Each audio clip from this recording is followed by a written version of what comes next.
Quiero que me acompañen en esta hora en oración. Todos los ojos cerrados, las cabezas inclinadas. Padre Santo, oramos a ti en el nombre de Jesús, que en este último servicio, tu Espíritu Santo pueda traer a los hombres a la cruz. Que cada persona aquí que no ha entregado su corazón a Cristo pueda sentir el estrujón, el tirón del Espíritu Santo y sean atraídos a Cristo. Lo pedimos, Padre, en el nombre de Jesús. Quiero que vayan conmigo al capítulo 12 del Evangelio de Lucas. El Evangelio de Lucas, el capítulo 12 y el verso 54. Y estas son las palabras de Jesús. Cuando ven que las nubes se amontonan en el oriente, dicen: va a llover, y llueve. Y cuando ven que el viento sopla del sur, entonces dicen: va a haber una ola de calor. Y la hay. Hipócritas, ¿cómo es que saben interpretar las señales del cielo y cómo no pueden entender las terribles señales y el tiempo crucial en el que están viviendo? ¿Sabes? Jesús les estaba hablando a estas personas, a estos israelitas, que tenían el Antiguo Testamento, que habían leído las señales proféticas acerca del día del Mesías. Ellos tenían los salmos mesiánicos, ellos tenían las escrituras de Isaías 53, ellos habían leído al profeta Miqueas. Y entonces el Señor les dice: ¿cómo es que pueden entender las señales del cielo, pero no pueden entender el tiempo crucial en el que están viviendo? Saben, el verano pasado, mi esposa Ruth y yo fuimos a las montañas de Suiza y estuvimos allí un tiempo con el gran teólogo Karl Barth. Y yo le pregunté: doctor Barth, ¿cuál crees que será la esperanza del mundo? Y él dijo: ninguna. Le pregunté de nuevo: entonces, ¿qué esperanza hay en la historia del mundo? Y él me miró con firmeza y me dijo: la venida de nuestro Señor Jesucristo. Luego me entrevisté con el primado de Australia, una de las personas más importantes en el mundo anglicano. Le pregunté: ¿cuál crees que debería ser el énfasis de la predicación en esta hora? Y él, con un brillo en sus ojos, me miró y dijo: la venida de nuestro Señor Jesucristo. Y creo que como iglesia estamos fallando en esto. No estamos predicando acerca del regreso de Cristo. Mientras tanto, los comunistas están predicando un reino falso. Van a establecer un reino falso. Están hablando de un reino falso sin Dios. Y están falsificando el cristianismo punto por punto. Y finalmente dicen que el comunismo resolverá los problemas del mundo y tendrán un reino sin Dios.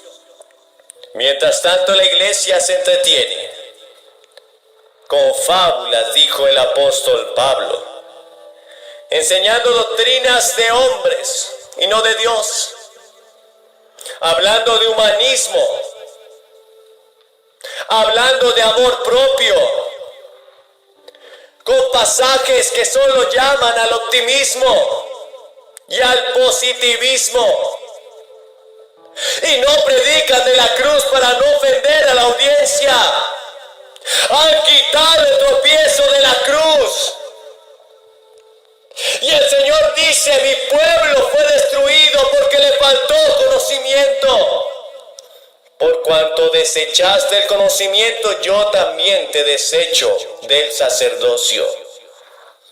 La iglesia de hoy debe tener presentes las señales del regreso de Cristo a la tierra. Yo creo que estamos viviendo en ese tiempo.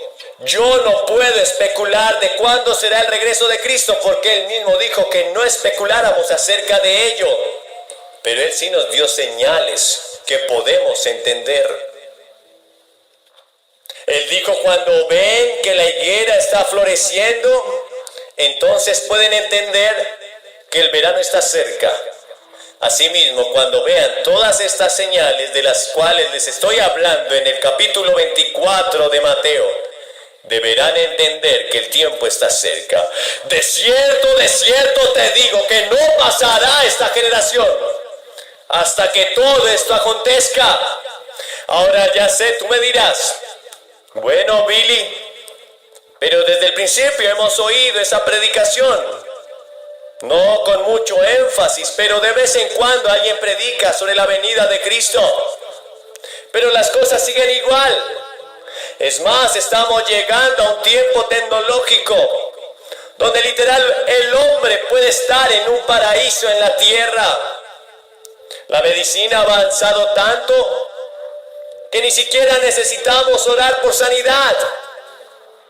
La tecnología ha avanzado tanto que ahora podemos estar en cualquier parte del mundo tan solo en unas pocas horas o minutos incluso. ¿Cómo es que las cosas siguen igual?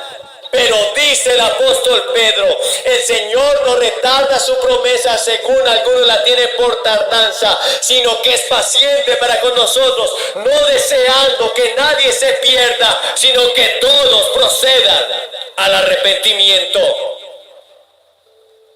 Cuando venga Cristo a la tierra, ¿cuál será tu condición? ¿Cómo lo recibirás? Él dice en su palabra, prepárate para encontrarte con tu Dios. ¿Estás preparado para encontrarte con Dios? ¿Y qué si el Señor viniera esta noche? ¿O qué si hoy tuvieras que encontrarte con Dios? Porque aunque no todos, quizás disfrutaremos de ese rato precioso cuando Cristo venga por su iglesia, y entonces el Señor mismo con voz de arcángel, con trompeta de Dios, descenderá del cielo y los muertos en Cristo resucitarán primero y nosotros seremos arrebatados juntamente con ellos en el aire. Muchos de nosotros no veremos ese día, o quizás sí, no lo sé, pero todos nos encontraremos con el Señor. Está establecido para los hombres que mueran una sola vez y después el juicio. ¿Estás preparado para encontrarte con Dios? Con un Dios santo que aborrece la mentira, que considera la lujuria como adulterio. Porque si no estás preparado, resuélvelo ahora. Y quiero hablarte un poco acerca de las señales de las cuales estamos viviendo y que Jesús dijo que estarían presentes en este último tiempo. Puedes leer el Evangelio de Mateo, el capítulo 24. No quiero leerlo todo porque tengo poco tiempo, pero déjame parafrasear lo que dice allí. El Señor dijo que habrían guerras y rumores de guerras como nunca antes en la historia. Tú me puedes decir, pero bueno, siempre han habido guerras en la historia humana. A lo cual yo te responderé, claro que sí. Pero nunca habíamos tenido el poder de destruir a la raza humana tan solamente con espichar un botón. Estamos viviendo en la era nuclear, donde una sola bomba podría destruir toda la ciudad de Nueva York en 5 minutos. Jamás habíamos tenido guerras a escala mundial. Ya hemos tenido 2 y vendrá una tercera guerra mundial llamada el Armagedón. Habrán rumores de guerras. En este momento hay muchas guerras en el mundo. Se libran guerras. Muchas de ellas empiezan por meras tonterías. ¿No me gusta tu color de piel? ¿No me gusta cómo se ve tu nariz? ¿No me gusta la apariencia que tienes o el padre que tuviste? Por cualquier cosa la gente tiene guerra. La Biblia dice: ¿de dónde vienen las guerras entre ustedes? No son de sus pasiones que batallan. Porque engañoso y perverso es el corazón más que todas las cosas. Por eso es necesario sujetar ese corazón al Señor. De lo contrario, solo habrá miseria. Cuando el Señor vio el corazón del hombre en Génesis 6, lo único que pudo ver era un corazón que solamente quería hacer lo malo. No me digas que eres bueno, porque no hay nadie bueno, por cuanto todos pecaron y están destituidos de la gloria de Dios. Cada persona aquí debe entregar su corazón a Cristo. ¿Ya lo hiciste? De otra manera no podrás ser salvo. Pero el Señor también habló que habrían pestes.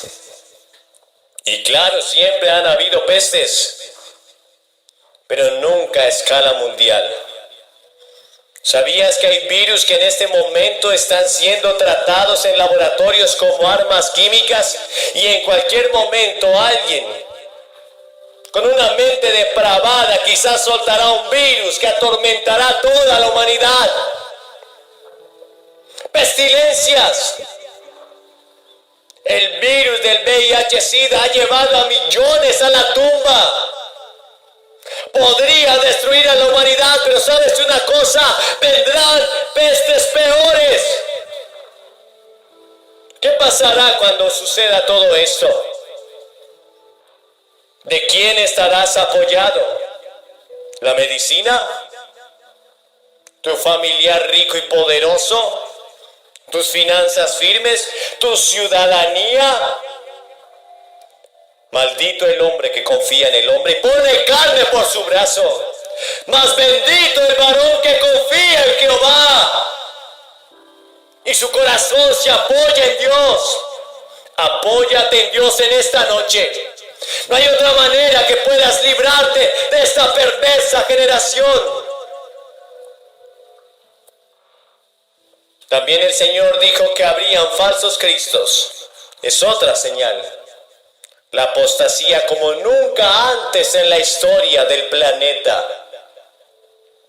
Gente proclamándose salvadores. Gente que se declara a Cristo. Gente que dice: hey, yo tengo la esperanza para ti. Y lo peor es que dijo el apóstol Judas que se levantarán de entre ustedes. Aún dentro de la misma iglesia cristiana se están levantando falsos cristos. Gente que aparentemente servía a Dios, pero se desviaron y están desviando con ellos a miles. La apostasía se manifestará. No vendrá sin que se manifieste la apostasía. Y el Señor llama a todo esto el ministerio de la iniquidad, que ya está en acción. Hoy se levantan muchos cristos. Todo aquello que te aparta de la fe de Jesús, la verdadera enseñanza de la palabra, es un falso Cristo. Y hoy cuánto humanismo hay en las iglesias. Ya los pastores no van a un instituto bíblico, sino que estudian carreras de psicología. Yo no estoy en contra de la psicología, pero tú no puedes ser un psicólogo y un pastor a la vez. Podrías utilizar algo de tu psicología y aplicarlo a lo que la Biblia dice. Pero no puedes enseñar eso en la Biblia, no puedes enseñar eso en la iglesia. Porque la palabra de Dios es viva y eficaz y es irreemplazable. Es el absoluto de Dios para su pueblo. Es el alimento vivo para sus hijos. No puedes tomar el pan de los hijos y darlo a los perros. Apostasía que se levanta. La salvación solo está en Cristo Jesús. No hay otro nombre dado a los hombres en lo cual puedan ser salvos. No importa que te apoyes en tu religión. No importa si eres católico, cristiano, protestante, bautista, presbiteriano, luterano, anglicano, adventista. Tu religión no te salvará. De hecho, todas las obras que los hombres hacen como justicia propia no son más que trapos de inmundicia ante el Señor. Y Él dice, venid luego y estemos a cuenta. Si tus pecados fueren rojos como el carmesí, vendrán a ser como blanca lana. Si fueren rojos como la grana, serán emblanquecidos como la nieve. Si quieres, puedes venir y comer gratuitamente de la gracia eterna y divina. Guerras, pestes, falsos cristos y otra señal que está en el libro de Lucas, en el capítulo 18. A causa de la maldad, el amor de muchos se enfriará. Y el Señor dijo, ¿será que cuando Él venga hallará fe en la tierra?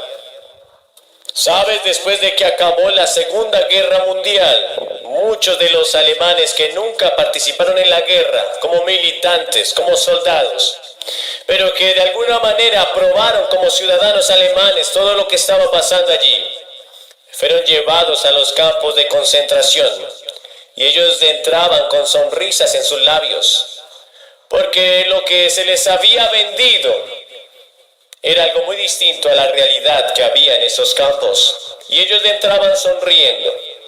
Pero cuando salían de los campos, cuando salían de ver las cámaras donde asesinaban a los judíos, ellos simplemente salían golpeándose el pecho y llorando. ¿Cómo pudo pasar esto?, decían. ¿Cómo pudo pasar esto?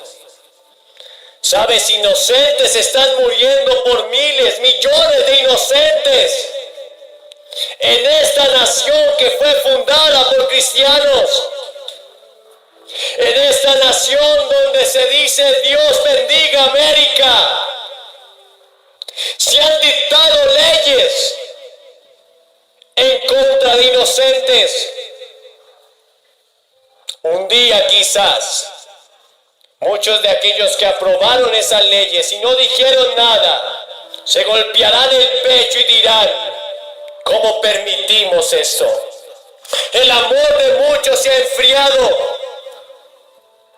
Mientras en América se desperdicia miles de toneladas de comida, hay gente que muere de hambre en África, en Latinoamérica. Tú puedes tener un closet lleno de muchas ropas y no está mal que vistas bien. Pero sabes, hay gente que está desnuda muriendo de frío.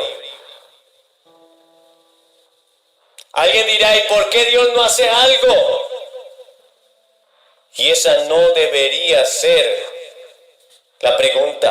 La pregunta es, ¿tú qué estás haciendo? ¿Te importa lo que está pasando ahora en el Golfo? ¿Te importa lo que está pasando en Sudán? ¿Te importa lo que pasa en Corea? Tu amor se ha enfriado. Y el Señor dijo, la única señal que daré al mundo para que conozcan a mi iglesia será el amor entre ustedes. Que se amen los unos a los otros. Y la iglesia de este último tiempo lamentablemente está como la iglesia de la Odisea. Tú dices, soy rico y me he enriquecido y no tengo falta de ningún bien. Tenemos templos extraordinarios, hermosos, mucho dinero para invertir en cruzadas, canales de televisión, glamour en los púlpitos. Pero el Señor dijo, tú eres un pobre miserable, ciego y desnudo. Arrepiéntete pues y compra de mí oro refinado en fuego y viste tu desnudez para que no te vean más así, y unge tus ojos con colirio para que puedas ver. Y yo me pregunto, ¿cuándo veremos una iglesia avivada como la iglesia del primer siglo, que compartía sus cosas con los demás? Una iglesia que nadie tenía necesidad. Una iglesia que tenía todas las cosas en común. Una iglesia que lloraba con los que lloran, que reía con los que ríen, que sus triunfos eran propios. ¿Cuánto celo carnal hay hoy? ¿Cuántas discusiones necias hay hoy entre los ministros? ¿Cuánto entretenimiento que Satanás ha puesto entre los pastores para pelearse? Mientras las gentes se están perdiendo literalmente en el infierno. El amor de muchos se ha enfriado. Yo quiero preguntarte hoy, ¿cómo está tu corazón? ¿Tu corazón está frío? ¿Ya no te quebrantas al escuchar la voz de Dios? ¿Vienes a la iglesia como una rutina? Parece que estás en un club social y no en una iglesia de Cristo donde se alaba al Rey de Reyes y se salva al perdido. Hay muchos profesionales del púlpito que aprendieron a predicar, pero que no son siervos de Dios. Charles Finney algún día dijo que no iba a ir al instituto bíblico porque él veía que todos aquellos que iban al instituto bíblico venían fríos. Aquellos que estaban apasionados por Dios, por predicar la salvación, por predicar el mensaje del evangelio, una vez iban a esos seminarios bíblicos, llegaban fríos. ¿Tu amor se ha enfriado? ¿Amas a los perdidos? ¿O tú mismo estás perdido en la iglesia? ¿Sabes? Yo te voy a invitar a que recibas a Cristo esta noche. Puede que hayas estado en la iglesia toda tu vida, puedes que hayas nacido en un hogar cristiano, pero nacer en un hogar cristiano no te hace cristiano. El que hayas nacido incluso en un garaje para automóviles no te hace un automóvil. Solo puedes venir a Cristo cuando Él ha dispuesto el tiempo, y hoy el Espíritu Santo está hablando a miles esta noche. Está inquietando tu conciencia, tu corazón y tu mente. No le resistas. El que a menudo rechaza la corrección, siendo reprendido, de repente le llegará su quebrantamiento. Ven a Cristo en esta noche, porque la venida de Cristo está cerca, y ciertamente el día que te encontrarás con Dios podría ser esta misma noche, y no quiero que te pierdas. Yo no estoy preocupado por mí. Yo sé que cuando muera se hará una gran fiesta en los cielos, pero estoy preocupado por ti. No quiero que te pierdas. Te voy a pedir que te levantes de tu silla y vengas ante esta plataforma y digas al venir: yo quiero recibir a Cristo. Sabes, debes hacerlo públicamente. No puedes tomar esta decisión en secreto, debe ser público, porque Jesús pagó el precio por tus pecados públicamente, sangrando en una cruz. Fue lacerado, golpeado, escupido por ti. La chusma estaba ante Él injuriándole, y Él lo hizo por ti. Él sufrió públicamente por ti. Él ahora exige de ti una decisión pública. Él dijo: cualquiera que se avergonzare de mí, de mis palabras, yo me avergonzaré delante de mi Padre y de mis ángeles. No puedes avergonzarte de Cristo y decir que eres cristiano.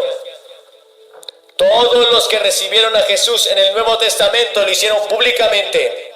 Te levantas y te paras de tu silla y vienes hasta este lugar.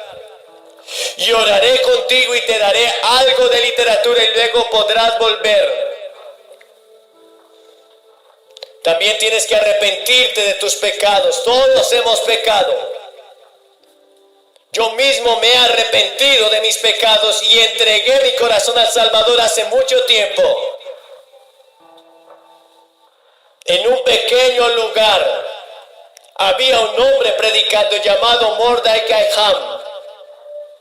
Estaba predicando allí en un púlpito improvisado. Y allí entregué mi corazón a Cristo. ¿Lo entregarás tú esta noche? Y luego te comprometes con tu fe. Por fe eres salvo. Y esa palabra fe significa compromiso. Significa que estás dispuesto a abandonar tus pecados, a cambiar tu forma de vivir y a seguir a Cristo en este nuevo camino. Significa que le entregas tu corazón, tu sexo, tu mente, tu espíritu, tus relaciones, todo será de Él. Y Él a cambio te dará vida eterna. Él a cambio te dará un reino eterno que nunca pasará. Secará tus lágrimas y tu corazón. Será tu ayudador en medio de la tormenta. No como una muleta, pero como un padre que te ama y te abraza.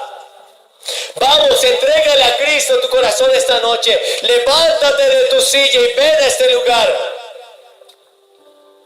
Mientras estamos orando, te voy a pedir que vengas. Levántate ahora y vienes, porque el Espíritu Santo te está tocando. Sé salvo de esta perversa generación, porque la venida de Cristo se acerca. Levántate y ven. Inclinemos nuestros rostros para orar, mientras viene esta multitud de personas a recibir a Cristo. Quiero que vayas conmigo al versículo 16 del tercer capítulo de Juan.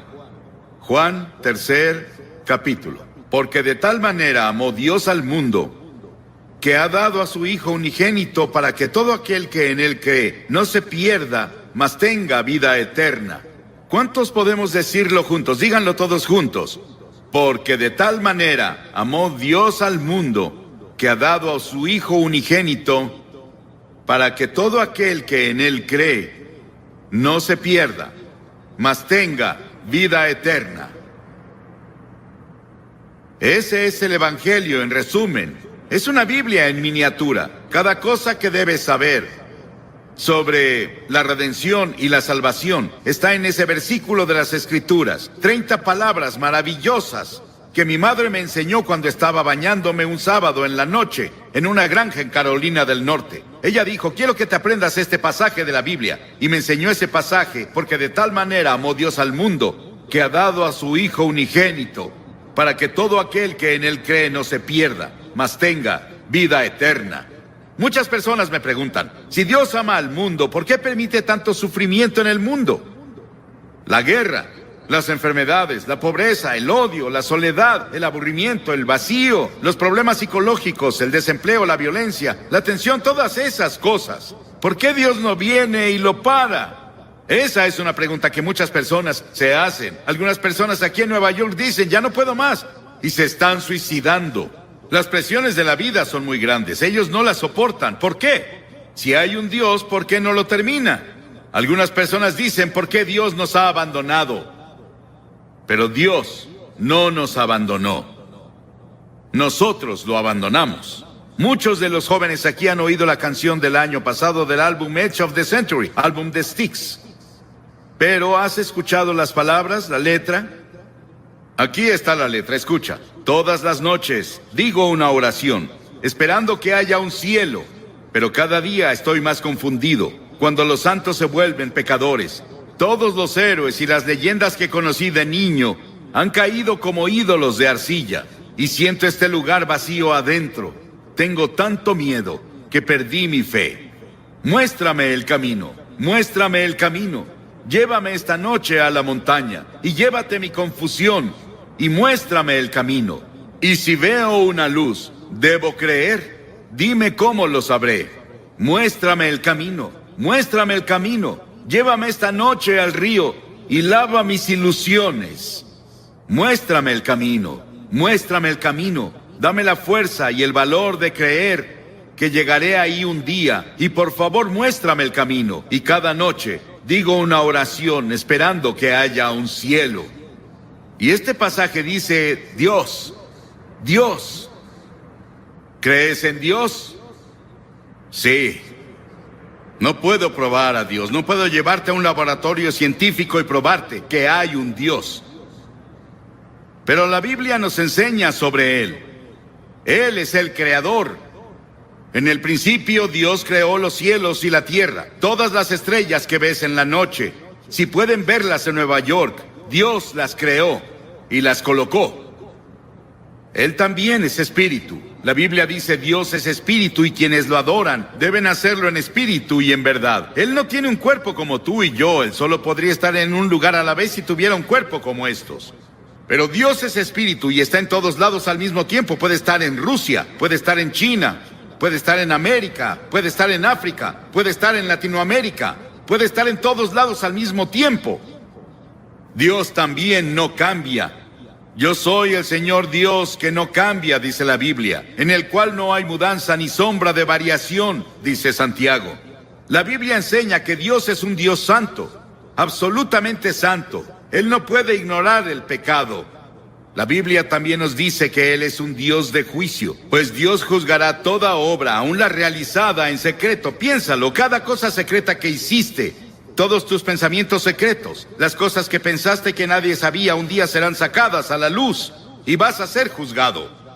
La Biblia dice que Dios ha fijado un día en el que juzgará al mundo. Piénsalo, fijó un día, un momento en el que Él va a juzgar al mundo y tú estarás ahí. Dios, pero Dios también es un Dios de amor. Mi madre me amaba, pero ella no me amaba ni cercano a lo mucho que Dios me ama, y eso parece imposible de creer. Mi esposa me ama, yo la amo.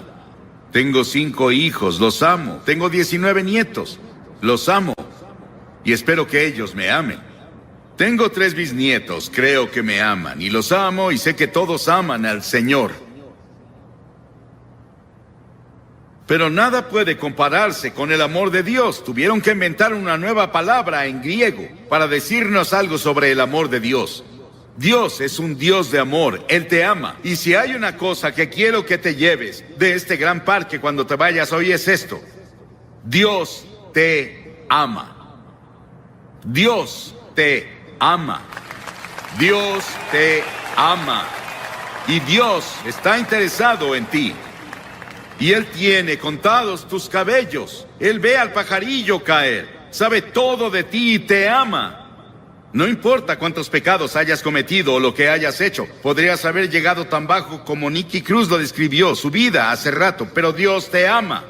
Y si Dios pudo cambiar a Nicky Cruz y cambió a Johnny Cash, Dios te cambiará, si se lo permites. Y Él puede hacerlo hoy. Comienza ahora. Sí, Dios es un Dios de juicio. Él traerá juicio a cada obra, y Él estableció un día en el que Él traerá el juicio al mundo. Pero Dios también es un Dios de amor. Nada se compara al amor de Dios. La Biblia dice, Dios es amor. Sí, los he amado con amor eterno, dice Jeremías. Y por esa razón Dios creó al hombre. ¿Te has preguntado por qué estás aquí? ¿Por qué Dios creó los humanos? ¿Y cuál es el propósito de los humanos? Dios te creó porque Él es un Dios de amor. Y Él quería que otras criaturas en el universo pudieran elegir amarlo también. Entonces, Él creó al hombre, Adán y Eva. Él los puso en un paraíso perfecto. Y creemos que se localizaba en un país que ahora se llama Irak, en la cabeza del Golfo Pérsico. Mucho de la Biblia se escribió en Irak, Nínive, Babilonia, Ur de los caldeos, de donde viene Abraham. Y Abraham es el padre de los judíos, de los cristianos y del pueblo islámico.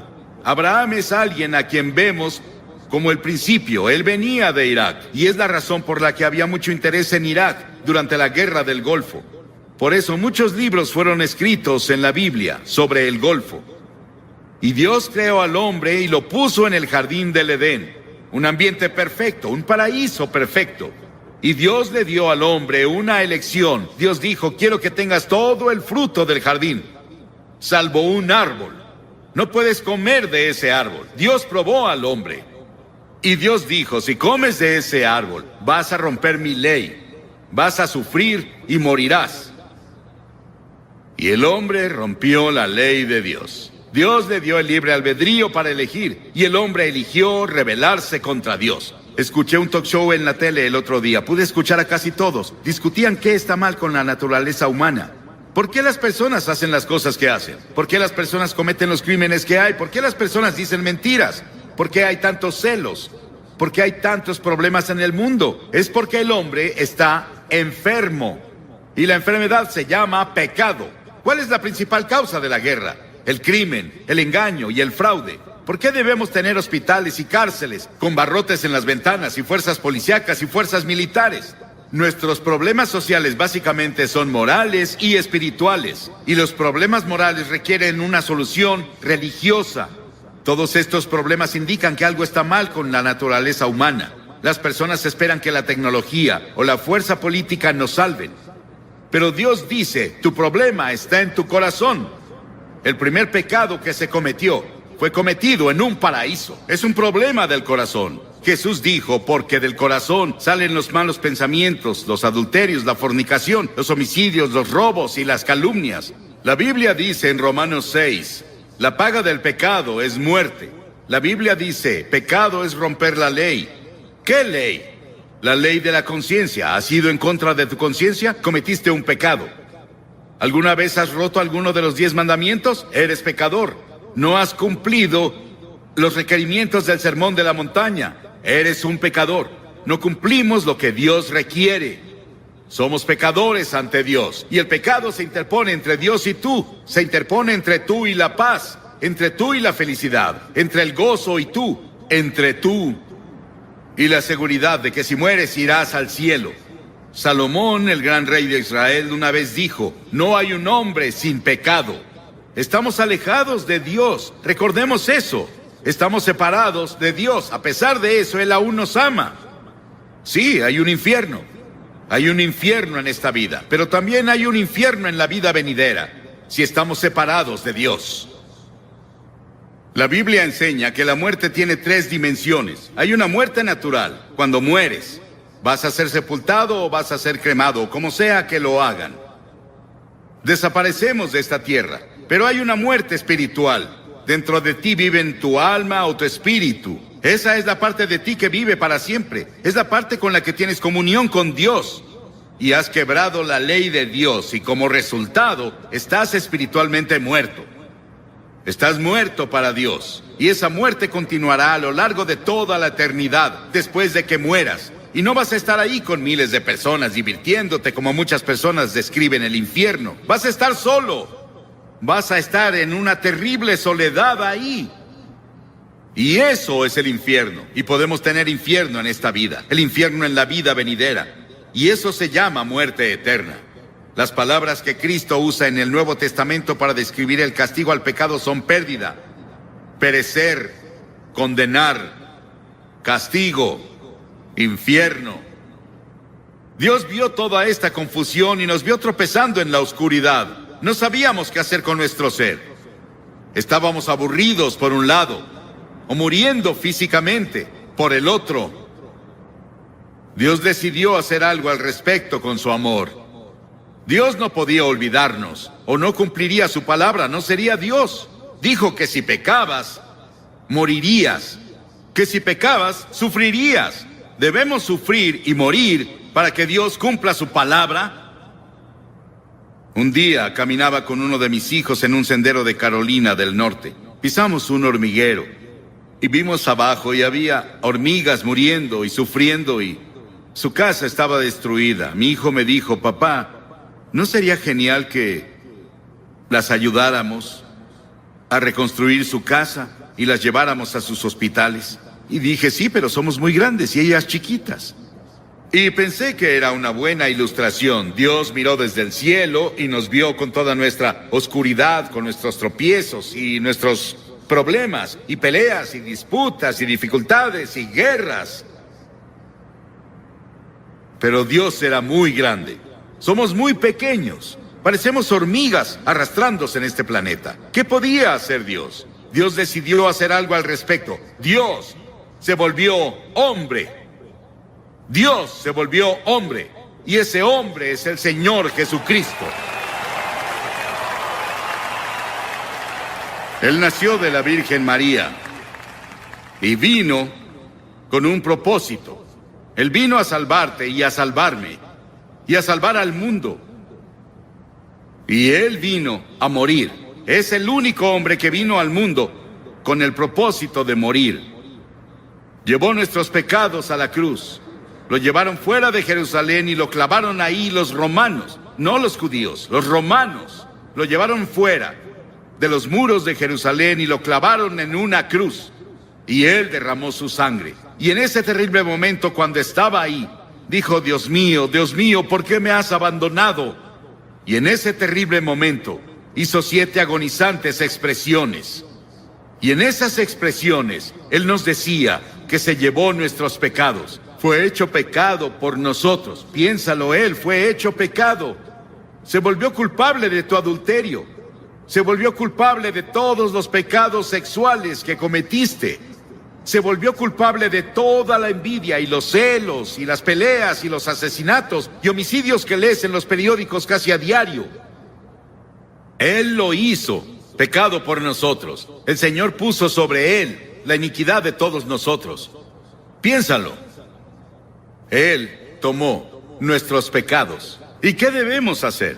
Debemos arrepentirnos del pecado. A lo largo de todo el Antiguo Testamento, los profetas decían: arrepiéntete. El primer sermón que Jesús predicó fue: arrepiéntete. En todo el Nuevo Testamento escribió: arrepiéntete, arrepiéntete, arrepiéntete, arrepiéntete. ¿Qué significa arrepentirse? Significa que confiesas a Dios: he pecado contra ti, Señor, lo admito. Significa que te vuelves de tus pecados. Estás dispuesto a dejar que Dios haga su voluntad en tu vida y estás listo para seguirlo y servirlo desde ahora. Eso es arrepentimiento. Hace unos días, en nuestro pan diario llamado Llévame a la Cruz, Cliff Barrows me dio esta maravillosa historia. Un policía, un oficial, estaba patrullando una noche en un pueblo del norte de Gran Bretaña, cuando escuchó un sollozo entrecortado. Vio a un niño en la sombra sentado en una puerta y las lágrimas corrían por sus mejillas. El niño dijo: estoy perdido. Por favor, lléveme a casa. El policía comenzó a nombrarle calle tras calle, intentando ayudar al niño a recordar dónde vivía. Él nombró tiendas y hoteles en el área, pero no tuvo éxito. Luego recordó que en el centro de la ciudad había una iglesia con una gran cruz blanca que sobresalía por arriba de la ciudad. Él la apuntó y dijo: ¿vive cerca de eso? La cara del niño de inmediato se iluminó. Sí, señor, lléveme a la cruz. Encontraré mi casa desde ahí. Y si vienes a la cruz hoy, hay un camino. Si vienes por el camino de la cruz, si estás perdido, el único camino a casa es ir a la cruz. La cruz de Cristo dirige a los perdidos a su hogar eterno. Pero Jesús no se quedó en la cruz. Él resucitó de los muertos. Dios resucitó de los muertos. No voy a hablarte sobre un Jesús muerto. Voy a hablarte sobre un Jesús vivo. Y ese Cristo vivo puede venir a tu corazón hoy por el Espíritu Santo y hacerte una nueva persona. Darte una nueva visión de la vida. Quitarte esa soledad.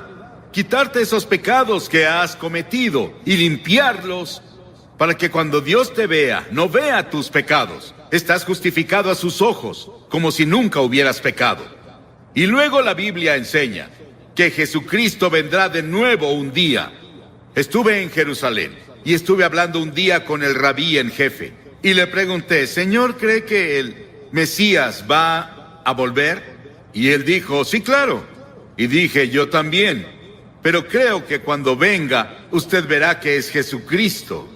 Él se rió por un momento con su taza de café y dijo: no se rió, me sonrió. Y dijo: claro, esa es nuestra diferencia. Ambos esperamos al Mesías, pero nosotros creemos que será Jesucristo. Verán al Hijo del Hombre venir sobre las nubes del cielo con gloria, con gran poder y gran gloria. Va a volver y establecerá su reino. Sí, el comunismo no ganó. Ningún ismo va a ganar. Solo Cristo va a ganar. Y un día va a gobernar al mundo. Pero esta noche Él quiere gobernar tu corazón. Él quiere entrar a tu hogar y a tu familia, a tu vecindario. Él quiere entrar a nuestro país. Y Él quiere ser el Rey de Reyes y Señor de Señores. ¿Qué requiere Dios de ti? Ya te dije una cosa: arrepentimiento. Durante la semana pasada celebramos los días más santos del año judío. Yom Kippur, que se celebra el miércoles, es intensamente personal. Los festivales judíos hacen 3 preguntas. ¿Qué hicimos con nuestra vida durante el año pasado? ¿Dónde estás ahora en tu vida?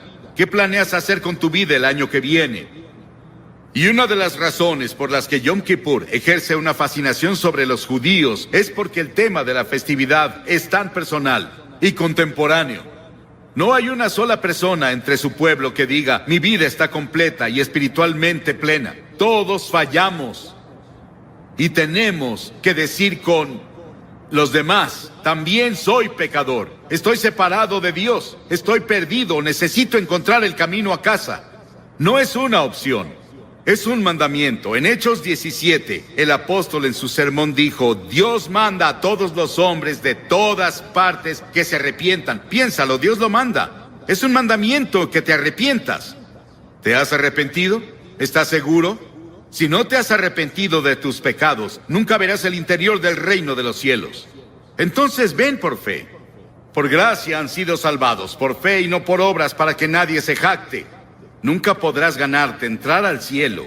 Debes ir por fe en Cristo. Y vienes por la gracia de Dios. La gracia significa algo que no mereces. No puedes ganártelo. Vienes por fe a Él. Así fue conmigo. Con la fe de un niño. Dirás, Billy, esas cosas son tan simples. Jesús habló con tal simplicidad sobre las cosas espirituales que los niños lo oyeron con gusto. Debemos hacerlo simple. Es una verdad profunda, pero debe ser proclamada con simplicidad. Y todos los que hoy están dispuestos a decir, me arrepentiré de mis pecados, recibo a Cristo como Salvador, y quiero seguirlo y servirlo, o quiero rededicarme a Él. Tal vez quieras renovar tus votos que tomaste en la confirmación o el bautismo o cuando fuera. Y quieres decir, Señor, quiero volver a ti. Me alejé de ti y me confundí y perdí. Quiero que Cristo sea lo primero en mi vida. Quiero que perdone mis pecados. Quiero ir a la cruz y quiero seguirlo de ahora en adelante. Levanta la mano. Sí, hay muchas personas con la mano levantada. Y también muchas personas de pie. No puedo pedirte que te pares porque no sobresaldrías. Y hay 4 cosas que de ahora en adelante son muy importantes. Primero, lee la Biblia todos los días. La Biblia es comida para tu alma. En segunda, ora.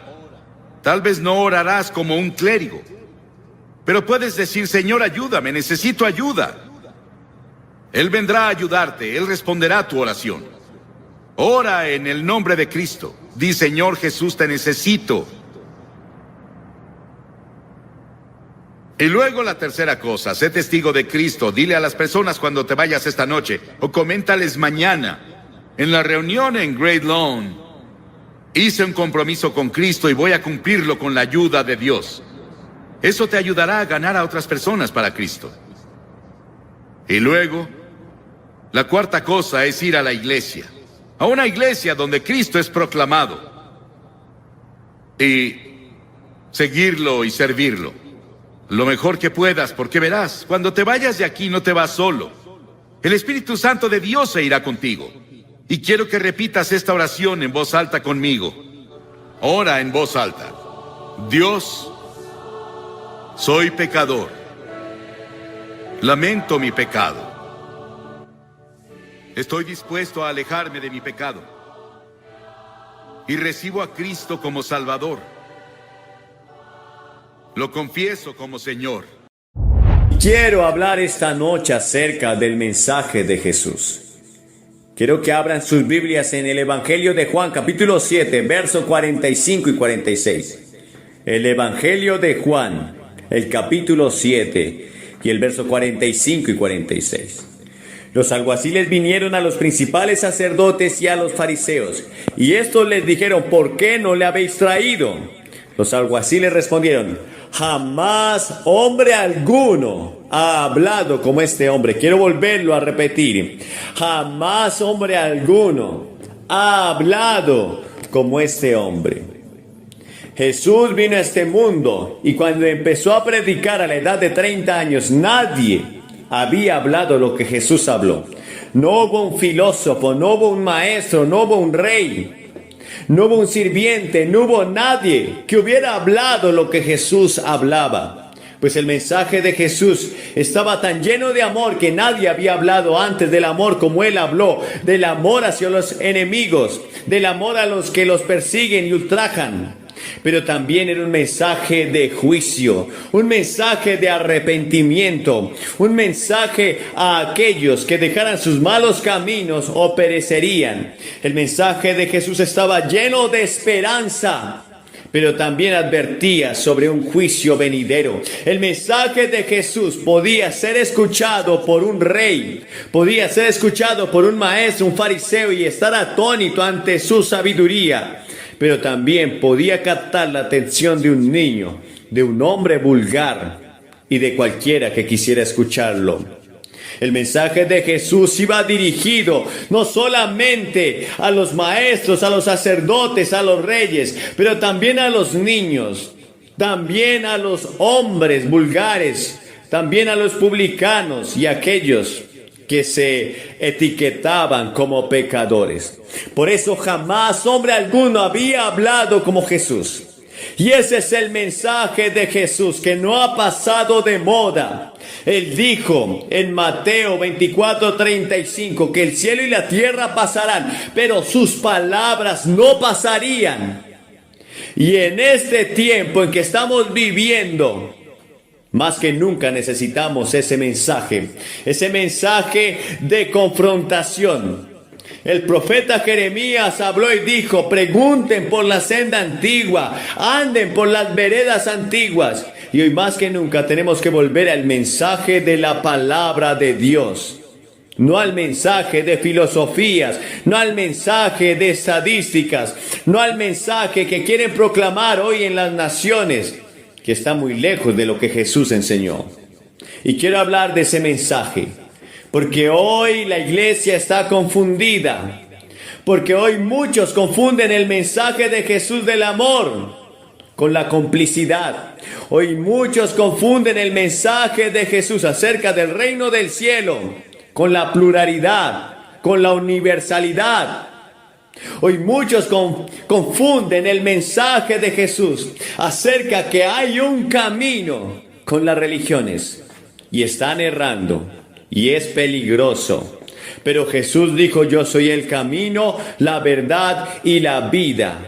Y ese mensaje debe ser claro, ese mensaje debe ir directo al grano, ese mensaje no debe sufrir ninguna mudanza, ni tampoco frustrarle ni una sola tilde. Ese mensaje debe ser dado con sencillez, con practicidad, pero con verdad. Ay de aquel que le añada o le quite al mensaje que Jesús vino a predicar. Y por eso quiero hablar acerca del mensaje de Jesús.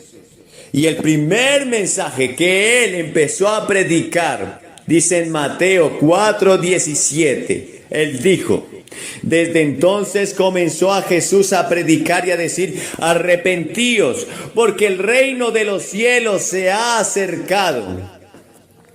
El primer mensaje que Jesús habló a los hombres cuando inició su ministerio fue un mensaje llamando al arrepentimiento.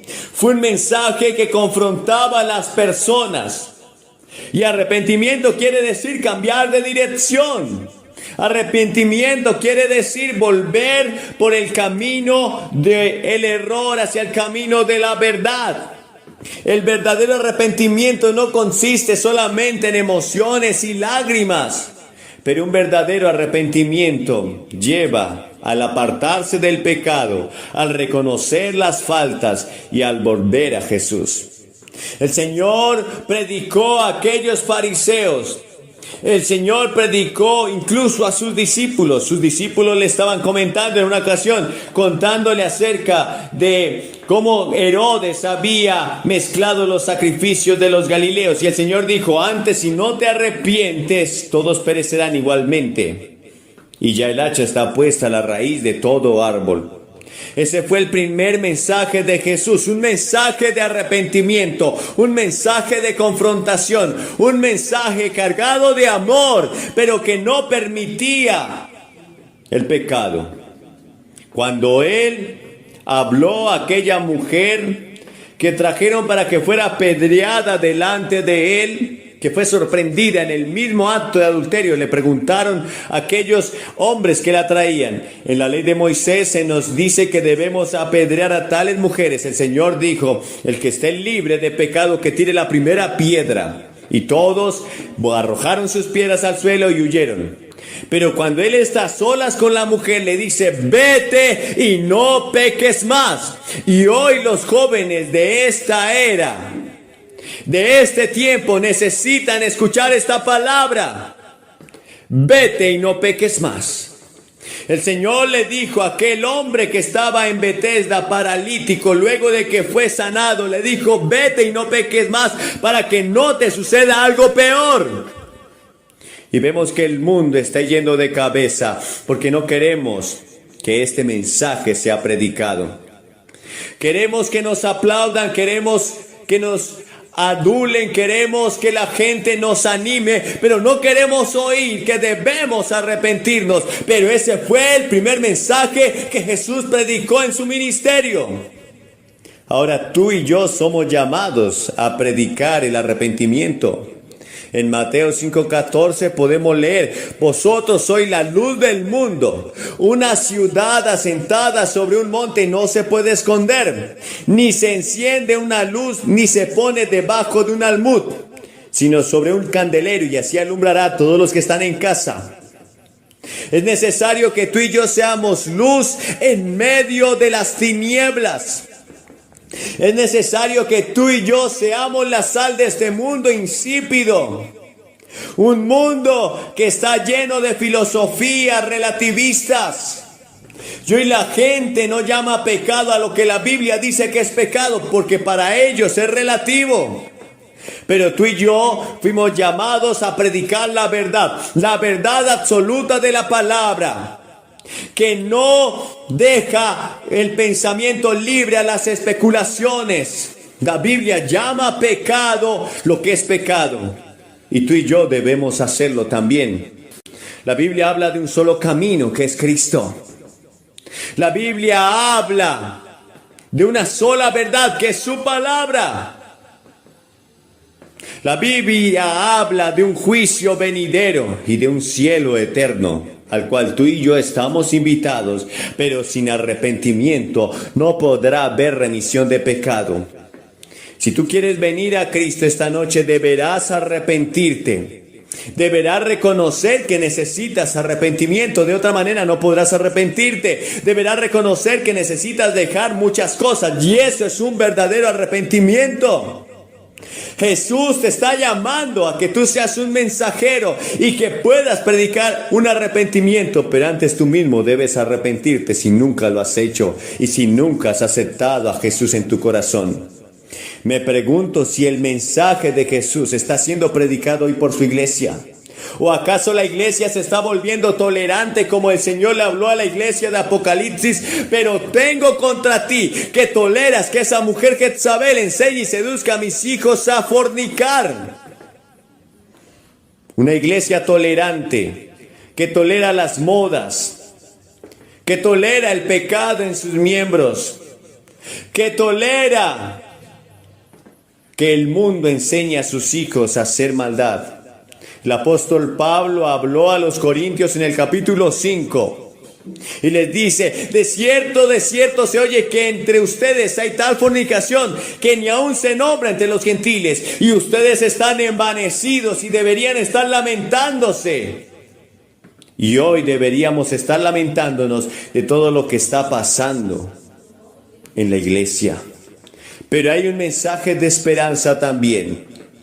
Pero el Señor le dijo a esa iglesia: arrepiéntete, porque vendré pronto.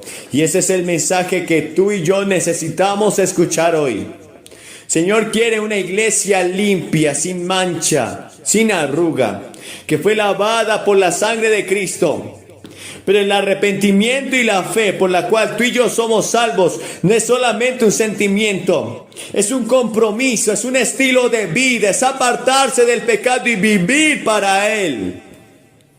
Ahora, el mensaje de Jesús también es un mensaje lleno de autoridad. Lucas 4:32 dice, y se admiraban de su doctrina, porque su palabra era con autoridad. Te pregunto si tú tienes autoridad, si hemos perdido como iglesia la autoridad para predicar. El Señor te llama a ti, me llama a mí a tener autoridad. Debemos predicar la palabra con autoridad. Ahora, la autoridad de Jesús en su mensaje tenía tres fuentes. Primero, la palabra de Dios. En el Evangelio de Juan, el capítulo 3, el verso 34 dice, porque el que Dios envió, las palabras de Dios habla, pues Dios no da el Espíritu por medida. Tú y yo debemos enseñar la palabra. Debemos predicar la palabra. Debemos creer que la palabra es suficiente. Porque lamentablemente la iglesia se está llenando de psicología. Se está llenando de filosofía. Se está llenando de las culturas orientales. Estamos trayendo aquí el conocimiento de otras religiones y lo implantamos en la iglesia como si fuera de la palabra de Dios y acomodamos esas doctrinas erradas, erróneas a la palabra de Dios.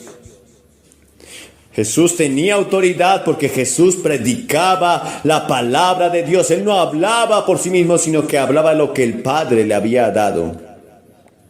En el verso 10 de Juan 14 dice, ¿no crees que yo soy en el Padre y el Padre en mí? Las palabras que yo os hablo, no las hablo por mi propia cuenta, sino que el Padre que mora en mí, Él hace las obras. Jesús no hablaba palabras porque sí. Y cuando tú y yo predicamos del Evangelio, no debemos hablar nuestras palabras, sino que las palabras de Dios deben ser dichas. Juan 17:8, porque las palabras que me diste les he dado, y ellos las recibieron, y han conocido verdaderamente que salí de ti, y han creído que tú me enviaste. Tú estás llamado a predicar la palabra como iglesia. Y desde cada púlpito, y desde cada sermón, y desde cada cruzada y cada evento que tengamos, estamos llamados a predicar la palabra. De otra manera no creerán. La segunda fuente que tenía Jesús acerca de su autoridad era la presencia del Espíritu Santo en su vida. Lucas 3, 21 y 22. Aconteció que cuando todo el pueblo se bautizaba, también Jesús fue bautizado, y orando el cielo se abrió y descendió el Espíritu Santo sobre él en forma corporal como paloma, y vino una voz del cielo que decía, tú eres mi Hijo amado, en ti tengo complacencia. El Espíritu Santo debe estar llenando tu vida y mi vida. Y si tú eres un verdadero cristiano, has nacido de nuevo, el Espíritu Santo está sobre ti. Pero ahora el apóstol Pablo dijo, pero debe ser lleno del Espíritu Santo. Si tú eres un cristiano, pero no eres lleno del Espíritu Santo, no eres controlado por el Espíritu Santo, y el fruto del Espíritu no podrá estar en ti. No hay forma de ser lleno de amor, paz, gozo, paciencia, benignidad, bondad, fe, templanza y mansedumbre, a menos que el Espíritu Santo te llene. Y no podrás enfrentar el pecado a menos que seas lleno del Espíritu Santo. Y no podrás enfrentar a Satanás a menos que seas lleno del Espíritu Santo. Él dijo que no nos iba a dejar huérfanos, que el Espíritu Santo vendría a nosotros y nos tomaría otra vez. Y Jesús estaba lleno del Espíritu Santo cuando Él vino del desierto. Luego de ser tentado, estaba lleno del Espíritu Santo de tal modo que los demonios huían, las enfermedades se iban y la gente se admiraba de su doctrina. Y la tercera fuente de autoridad que había en Jesús para predicar la palabra era su ejemplo. Juan 13:15, porque ejemplo os he dado, para que como yo os he hecho, vosotros también hagáis. Y Lucas 2:52 dice que Jesús crecía en sabiduría y en estatura y en gracia para con Dios y los hombres. Tu testimonio y mi testimonio es importante. Y debemos cuidar nuestro testimonio como ministros, pero debes cuidar tu testimonio como un hijo de Dios en tu trabajo, en tu escuela y en el lugar donde Dios te haya puesto. Es necesario que seas luz y que seas sal. De otra manera no podrás tener autoridad cuando predique. Y la gente te verá como un charlatán. No hay cosa más frustrante para un hombre de Dios, un ministro de Dios, que pierda su autoridad a causa de su testimonio. Es necesario que aquel que es un ministro tenga buen testimonio de los de afuera para que no caiga en descrédito y lazo del diablo. Tú y yo debemos tener un testimonio limpio para que nadie tenga de qué acusarte. Y si murmuran de vosotros como malhechores, dice la Biblia, entonces glorificarán al Padre allá en el día del juicio, cuando se den cuenta que tus obras eran limpias. Pero si la gente murmura de ti y tienen razón, entonces no tenemos ningún mérito, mas somos culpables. En tercer lugar, el mensaje de Jesús también era un mensaje de esperanza.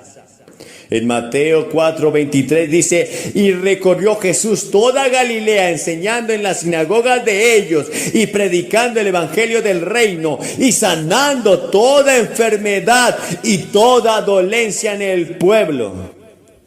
Jesús recorría cada rincón de Galilea, de Judea, del reino de Israel.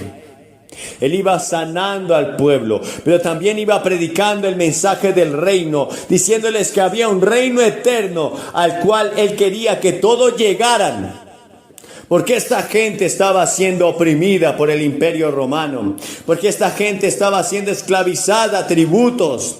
Porque esta gente estaba llena de injusticia de parte de aquellos que los gobernaban. Pero Jesús les decía, hay algo más adelante, hay algo más poderoso. Y enseñaba y predicaba el evangelio. El evangelio son buenas noticias. El evangelio son noticias de vida eterna y salvación. En Mateo capítulo 5, Él habló acerca de las bienaventuranzas. Quizás nunca las hayas escuchado o leído. Yo quiero leértelas hoy. Él vio la multitud y subió al monte. Estoy leyendo Mateo capítulo 5 del verso 1 en adelante. Y sentándose vinieron a Él sus discípulos. Y abriendo su boca les enseñaba diciendo, bienaventurados los pobres en espíritu, porque de ellos es el reino de los cielos. Bienaventurados los que lloran, porque ellos recibirán consolación.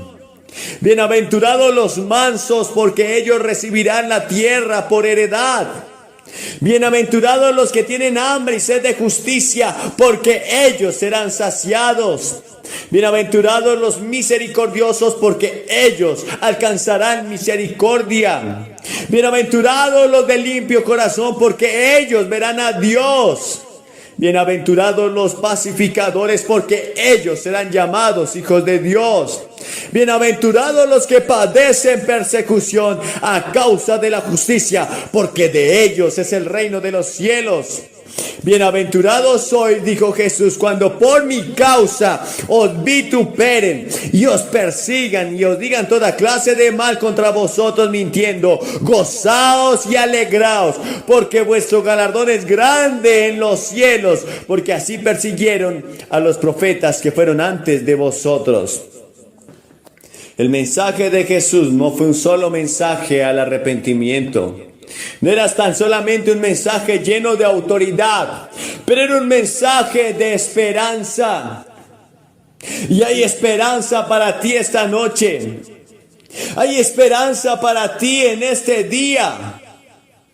Si has vivido frustrado, amargado y llorando, si has enfrentado situaciones que te han dejado al borde del colapso, hoy puedes tener esperanza. Tú puedes ver la mano de Jesús en la frente de un leproso en Marcos 1:41, que el leproso se acercó y le dijo, Señor, ¿hay esperanza para mí? Si quieres puedes limpiarme. Y Jesús puso su mano sobre él y le dijo, quiero, sé limpio. Jesús le dio un mensaje de esperanza a la prostituta. Le dijo en Lucas 7:50, ve en paz, luego de que ella lo adoró. Jesús le dio un mensaje de esperanza al publicano cuando le dijo: es necesario que pose en tu casa. Él quiere entrar a tu corazón. Él quiere entrar y estar en tu casa. No quiere ser un visitante. Quizás has estado en la iglesia durante años. Quizás vas a las escuelas dominicales. Quizás te bautizaste o incluso sirves. Pero aún no has entregado por completo tu corazón a Jesús. Bueno, Él quiere hoy entrar a tu casa como lo hizo con Zaqueo.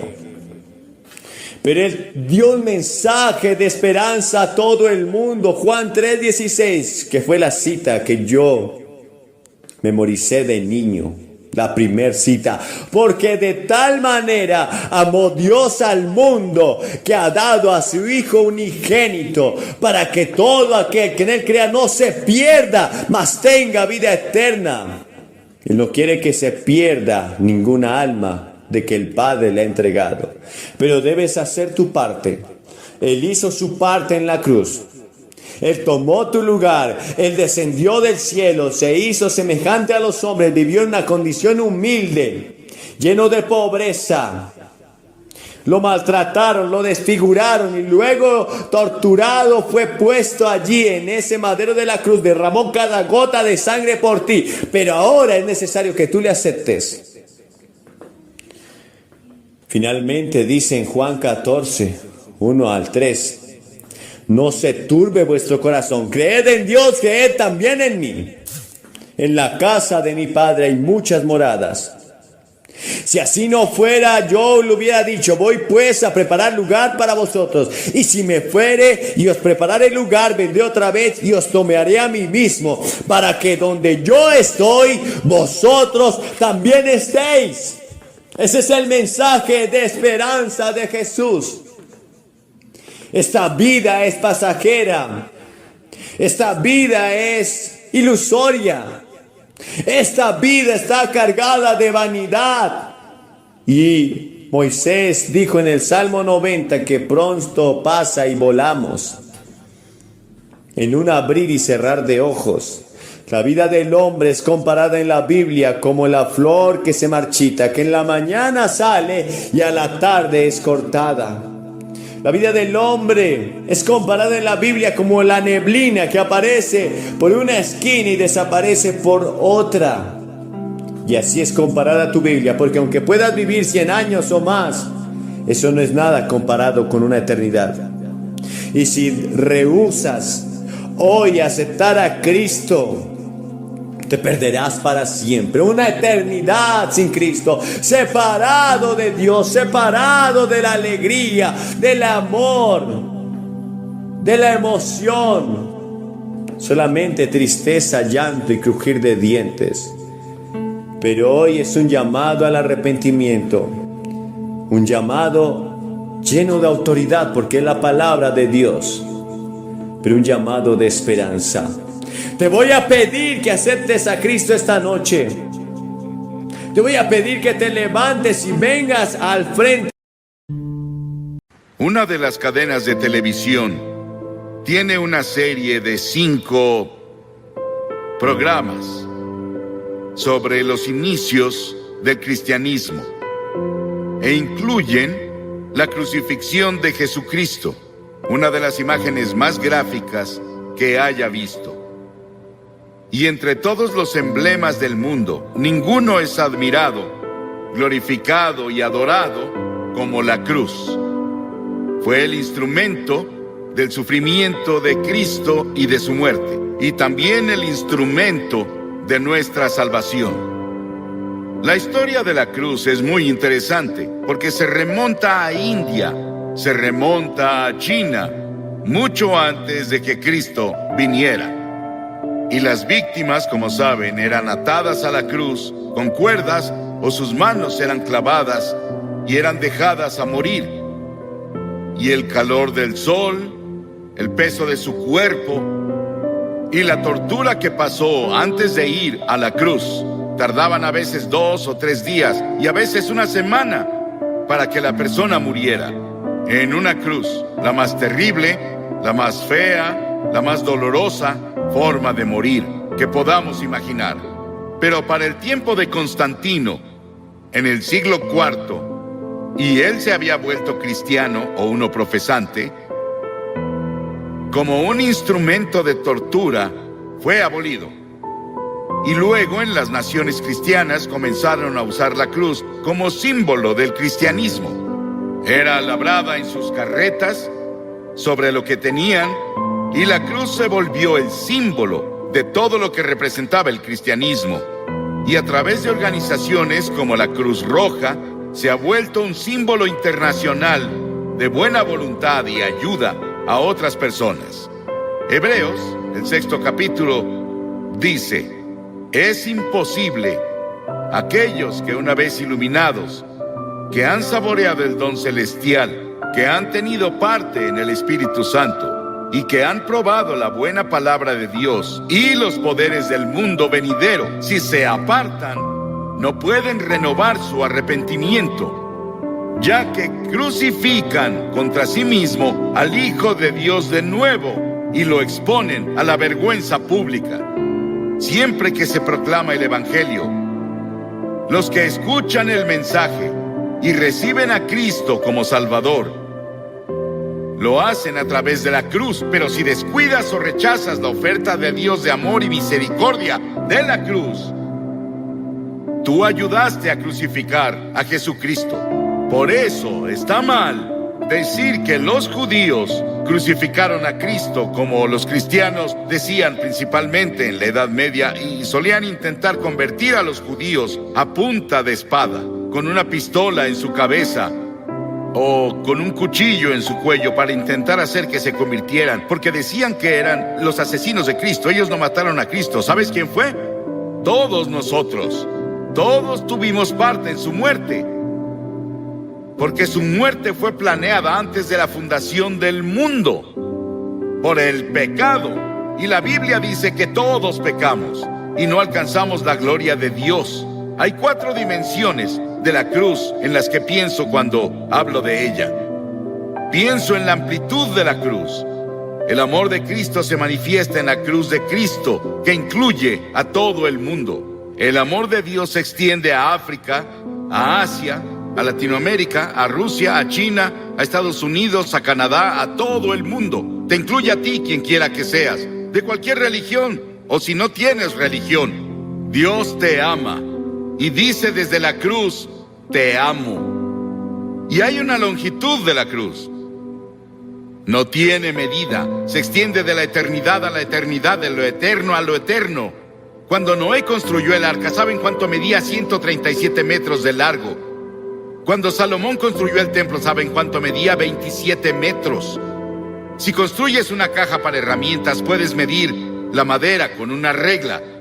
Pero ¿cómo mides de lado a lado el amor de Dios? En la cruz. La Biblia dice, Pablo dice, que el amor de Dios sobrepasa todo conocimiento. No hay forma de que una mente finita comience a entender el amor de Dios, que dio a su Hijo en la cruz para morir por ti. Porque tú y yo merecíamos morir. Merecíamos el infierno y el juicio. Y luego pienso en la altura de la cruz. Se extiende al trono de Dios. No importa qué tan alto sea el cielo. A través de la cruz Dios atrae a todos los hombres a Él. Y tú debes tomar una decisión sobre Jesucristo. Los científicos buscan en el espacio más y más y más lejos, y no pueden huir de Dios. El tema de la astronomía y el tema de la frontera espacial me emociona. Hay científicos aquí esta noche, saben mucho más sobre la altura del universo de lo que yo puedo explicar.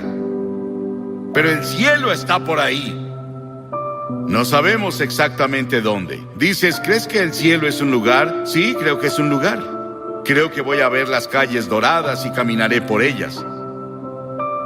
Y creo que voy a vivir creo que en una choza. Algunos de ustedes vivirán en mansiones. Sí, el cielo va a ser un lugar glorioso. Y no puedes ir más allá del amor de Dios, incluso en el cielo. Y en lo profundo del amor de Dios, en la cruz, Puedes caer en el pozo sin fondo del pecado y la degradación. Y puedes vivir como un animal.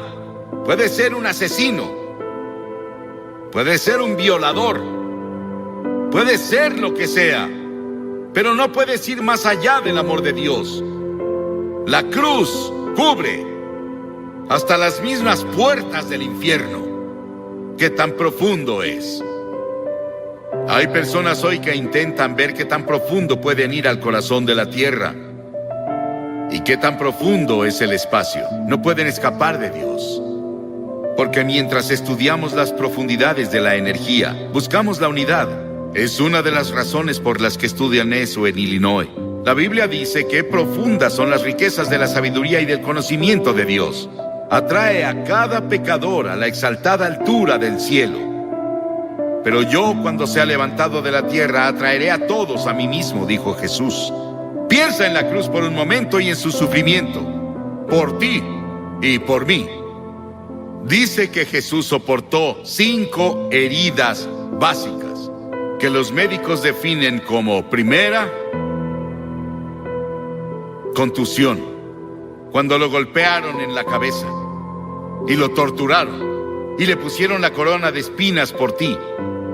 Laceración, le descubrieron la espalda y con látigos de cuero largos con ganchos de acero en la punta lo golpearon hasta que sangraba, de pies a cabeza. Era el método romano, torturaban a los prisioneros antes de llevarlos a la cruz. Luego hubo penetración, cuando le enterraron la corona de espinas en la frente y su cabeza sangró. Hubo una perforación cuando clavaron los clavos en sus manos y pies. Hubo una incisión cuando le pusieron la lanza en el costado. Ese sufrimiento, esos clavos en sus manos y pies, los pusimos tú y yo y todas las personas del mundo, porque todos tuvimos parte en la muerte de Cristo por nuestros pecados. Nuestros pecados lo pusieron en la cruz y tú participaste. Tal vez estás viendo por televisión en algún lugar y te gustaría venir a la cruz esta noche y encontrar el amor de Dios y el perdón de Dios y el toque de Dios en tu vida. Y luego quiero que vayamos a la cruz desde otro punto de vista. Quiero que veamos las frases de Cristo desde la cruz. En general oímos un sermón así un Viernes Santo y eso es todo. Pero la mayoría no vamos a la iglesia el Viernes Santo y nunca lo oímos. Hay 28 profecías en el Antiguo Testamento sobre la cruz, capítulos enteros. Está Génesis 22 y Salmo 22 e Isaías 53 y Levítico 16, que especialmente tienen que ver con el sufrimiento de Cristo en la cruz. Cientos y miles de años antes de que Él fuera a la cruz. Estaban bajo la inspiración del Espíritu Santo, los autores del Antiguo Testamento. Y los primeros vienen del Salmo 22. Jesús estaba citando las Escrituras cuando dijo: Dios mío, ¿por qué me has abandonado? Es una cita del Salmo 22, pero luego vas un poco más lejos y verás por qué lo dijo. Porque las Escrituras dicen: tú eres santo. Nunca entenderás el Antiguo Testamento con todos sus sacrificios de sangre. Nunca entenderás la Biblia. Nunca entenderás la muerte de Cristo en la cruz hasta que entiendas que Dios es santo y justo y puro y que no puede ni siquiera ver el mal. En ese terrible momento de agonía del Señor Jesucristo en la cruz, Él estaba solitario, olvidado por sus amigos. Y luego llegó una sombra por primera vez desde que la eternidad comenzó entre Dios el Padre y Dios el Hijo, porque Dios no puede ver el pecado, porque en ese momento Él puso tus pecados y los míos en Cristo, y Cristo sufría por nosotros. Y en ese momento misterioso fue hecho pecado por nosotros el que no conoció pecado. ¿Sabes qué significa? Fue hecho pecado. Él no conocía pecado. Nunca dijo una mentira. Nunca tuvo un pensamiento malvado. Nunca tuvo avaricia o lujuria. Y de pronto, toda esa suciedad y mugre de tu vida y de mi vida descendieron en Él. Y nadie entenderá nunca el misterio de ese momento. Ningún teólogo puede explicarlo, que me convenza al menos. Fue el gran amor de Dios por ti que permitió que su Hijo tomara ese sufrimiento. Y la segunda cosa de la cruz que oímos es cuando Él dijo, tengo sed. Y ese es el cumplimiento del Salmo 69, 21. Y cuando dijo, tengo sed, le dieron vinagre a beber, mezclado con hiel, y cuando Él lo probó, no lo bebió. Lo probó, como leemos en Juan, en otro de los evangelios, pero Él no lo tomó. ¿Por qué? Porque hubiera sido un sedante. Le hubiera quitado algo del sufrimiento. Y Él estaba ahí para tomar todo el sufrimiento con conciencia absoluta. Por ti y por mí, no lo aceptó. Él debía sufrir la terrible agonía y llevar nuestros pecados a la cruz, consciente. Por ti. Y si hubiera sido la única persona en todo el mundo, habría muerto por ti. Y luego en Lucas 23:34 hay otra cosa que dice de la cruz. Él dijo, Padre, perdónalos. No saben lo que hacen. Estaba hablando de esos soldados que lo estaban clavando. La multitud que estaba ahí que gritaba e injuriaba contra él. 72,000 ángeles sacaron sus espadas listos para venir a rescatarlo. Y él dijo, no. Lo hago porque los amo. Verás, tú y yo hemos pecado contra Dios, quebramos sus leyes. Y Él dijo, el día que rompas mis leyes, sufrirás y morirás. Él se lo dijo a Adán y Eva. Ellos rompieron la ley. Pecaron, eso significa. Y verás, Dios nunca quiso que nadie muriera. Y Dios no creó el infierno para nosotros. Pero deliberadamente nos rebelamos contra Dios. Y Dios no sería Dios, Él no sería justo y recto y santo si viniera a darnos palmaditas y dijera, te perdono. Teníamos que morir por nuestros pecados, o alguien calificado tenía que morir por nosotros, y esa persona calificada era Jesucristo, y Él se ofreció a hacerlo. Él murió en nuestro lugar. Oí sobre una mujer que le escribió a un columnista y dijo que su cura para la culpa era ir a su propio jardín, cavar un agujero en la tierra, recostarse boca abajo, decir de que era culpable y confesar todas sus faltas en ese lugar que cavó y luego cubrirlo. Las personas harán casi de todo para enterrar sus culpas. El lugar para deshacerse de ellas es la cruz. Por siglos las personas han hecho cosas desesperadas para enterrar la culpa. James Nelson, sobre quien leímos el año pasado, de joven, en una escena llena de alcohol, golpeó a su madre hasta matarla con un ladrillo. Estuvo 9 años en prisión y durante ese tiempo conoció a Cristo en la cruz. Y tuvo un profundo arrepentimiento y confesó a Cristo como su Salvador y Señor. Comenzó a estudiar la Biblia y comenzó a ser predicador laico. Y el año pasado fue ordenado en la Iglesia de Escocia como ministro presbiteriano. El perdón de Dios, el amor de Dios, el poder de la cruz para cambiar y perdonar. Qué maravilloso y grandioso. Y otra cosa que hizo en la cruz, que es la cosa más conmovedora para mí en el mundo. Ahí parada ante la cruz, su madre. Y él miró a Juan, uno de sus discípulos, y le dijo, Juan, mira a esta mujer. Y ella dijo, él le dijo a María, su madre, la llamó mujer, igual que lo hizo en Caná de Galilea 2 veces, la llamó mujer. Él dijo, mujer, he ahí a tu hijo. Y desde ahí, Juan, su amigo y discípulo, se encargó de su madre. Hay un grupo de rock en Inglaterra llamado The Cure. Jesucristo en la cruz fue esa cura para todas nuestras propias relaciones cortadas y enfermas. Todos los problemas sociales, las personas oprimidas del mundo sienten el impacto de su muerte en la cruz. Y hubo otra declaración en la cruz.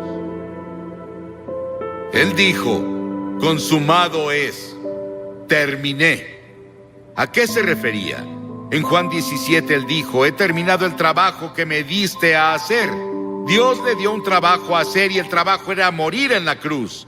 Para esto he nacido, dijo él, vino a morir. Es el único hombre que vino para morir. Para eso vino. Nos preguntamos por qué él no alimentó a todos y no curó a todos. Pudo hacerlo. Eso habría sanado cuerpos y alimentado personas hambrientas, y él lo hizo por compasión, pero su trabajo era la cruz. Y por eso la cruz es tan importante, porque ahí enfrentas la eternidad. Verás, el cuerpo irá a la tumba, pero tu alma, tu espíritu, que es parte de ti, vive para siempre, y vive dentro de tu cuerpo, seguirá vivo y vivo y vivo. ¿Dónde vas a pasar la eternidad? ¿En el cielo o el infierno? Se decidirá por la cruz lo que haces con la cruz. Porque desde la cruz Él te pide que te arrepientas de tus pecados y lo recibas como Señor y Salvador. Sí, fue consumado. Y luego dijo algo más.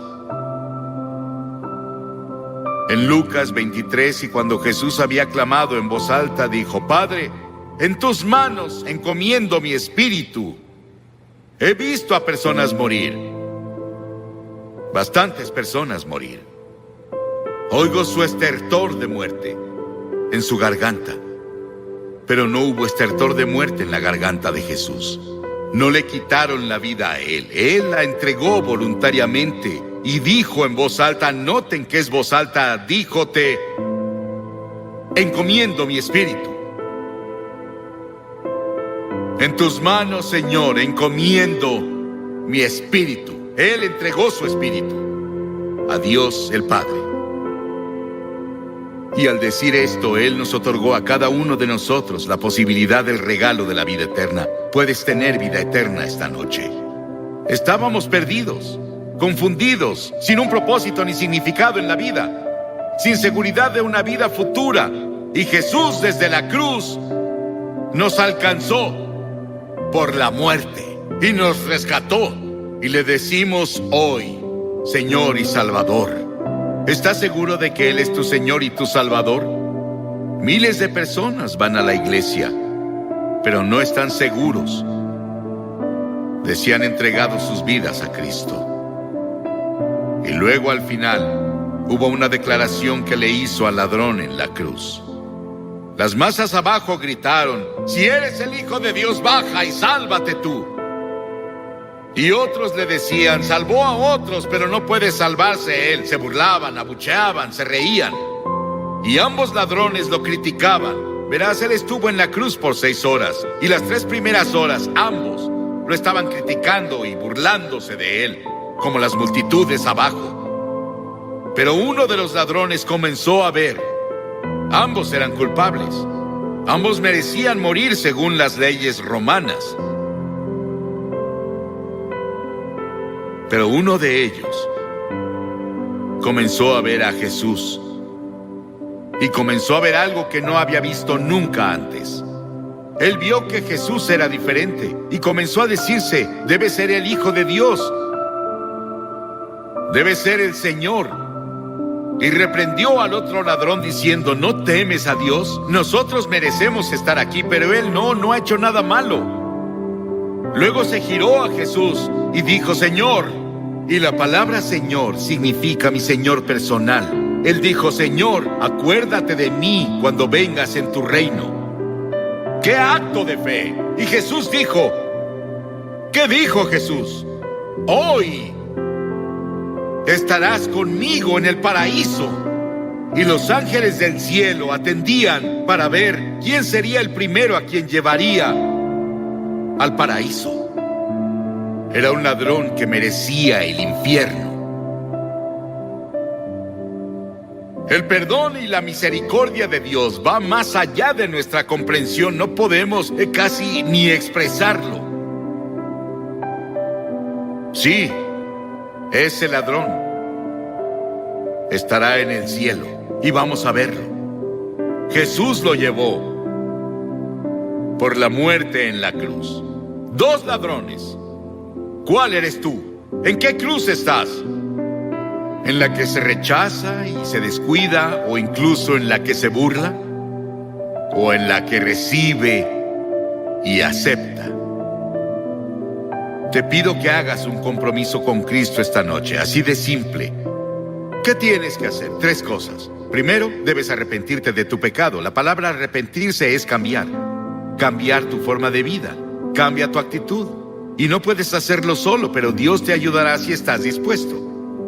La segunda cosa es por fe recibir a Cristo en tu corazón. Por fe. No solo venir intelectualmente.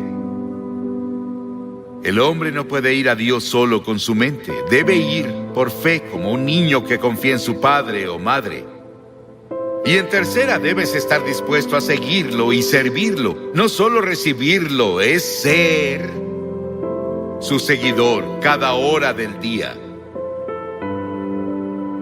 No te volverás perfecto, pero cambiarás de dirección en tu vida. Vas para acá y te giras por el Espíritu de Dios a una dirección diferente.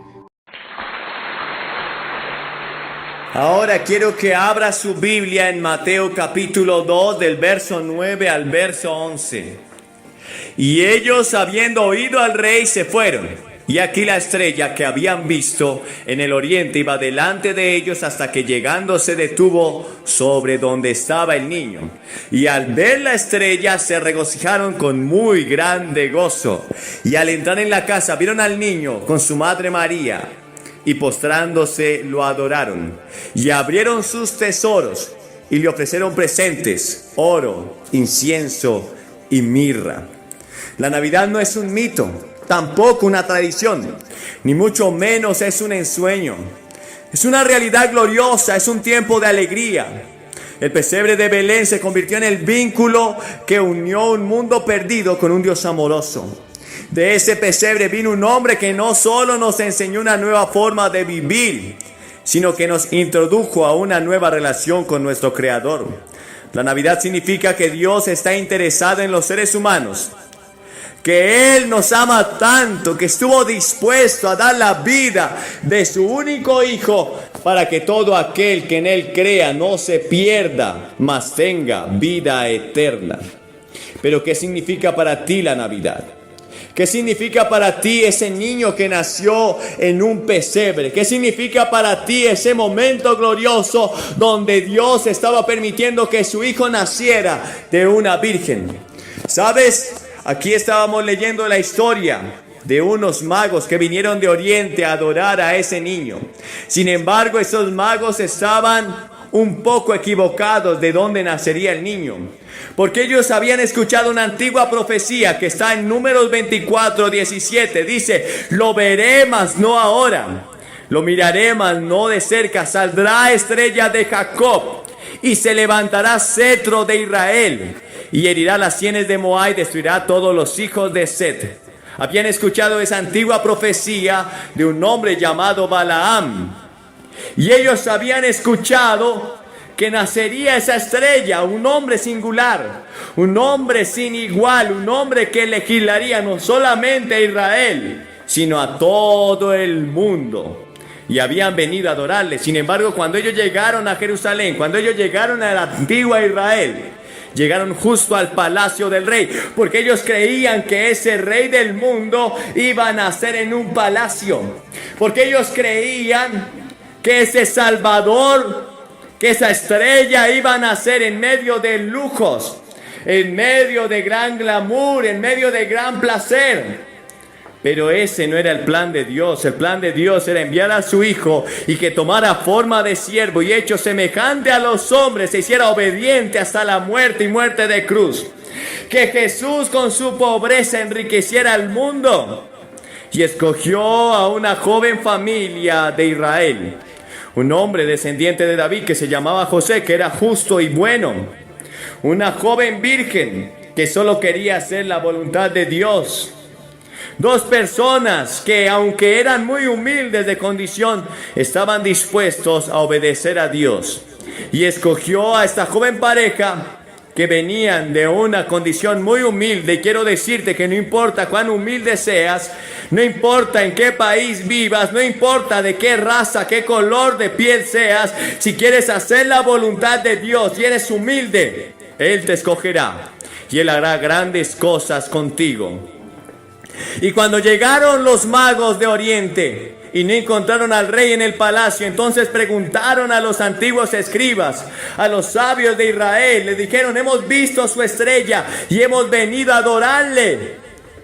Y aquellos sabios, aquellos hombres de Israel que conocían la ley de Dios, los escribas, indagaron y sabían que el Señor iba a nacer en Belén, en la más pequeña de todas las tribus de Judá.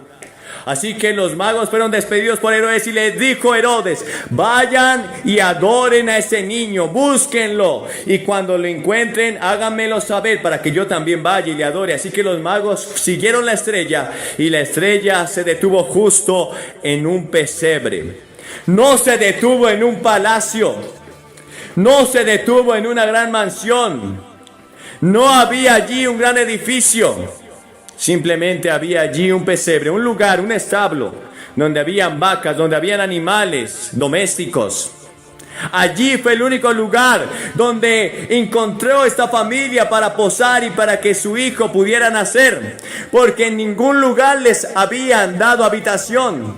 Ellos fueron quizás al Hotel Hilton, pero allí les rechazaron. Ellos quizás fueron a otro hotel de lujo, pero allí no había lugar. Porque allí preferían estar los ricos, las personas adineradas, elocuentes, los sofisticados.